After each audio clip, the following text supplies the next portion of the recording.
Cool, fresh spring water, a joy to parched lips, the clear taste upon your tongue slaking the thirst that grips your throat. There is surely nothing more essential to life. But there were days, long ago, when people had only thirst and longing. All, that is, apart from one greedy, bitter man named Ganook. He had his own, the only clear, fresh spring, but would he share his good fortune? No. He built his house around it so no one could get near that wonderful water. Great white Raven saw his people thirsty. Great white Raven saw Ganook and his spring. Great white Raven knew time was to set things right.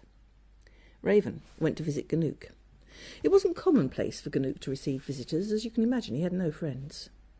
He was glad of a companion to while away his lonely hours, so the two sat by the fire. Little time passed before Raven asked to drink, so Ganook showed him the spring.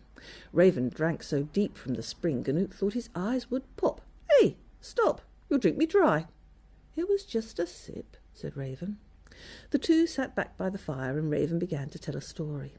Such a long story, such a dull story. Ganook's eyes began to close, but Raven's story rambled on. Now Ganook was asleep and Raven was darting for the spring, but Ganook's suspicious eyes opened. "Where are you, Raven?" "Just a short stroll," said Raven. Raven was back by the fire with his story droning on, and Ganook was more tired than he could remember. This time, when Ganook's eyes closed, they would stay shut a while. Raven drank. He lifted his head back and swallowed. He shook himself to make more room and drank again. You have never seen a bird drink so much and for so long. He drank that spring bone dry. But as Raven swallowed back that last drop, a greedy little eye had opened and was on him. Ganook sprang to his feet and grabbed his club, and he was after Raven, chasing him around the room. Why didn't Raven fly? Well, he was too full and couldn't take off. He ran and he ran on his awkward, clumsy claws until he thought he could run no more. He had one last desperate flap and just managed to get into the air, but the smoke hole was the only way out, and now he was so fat.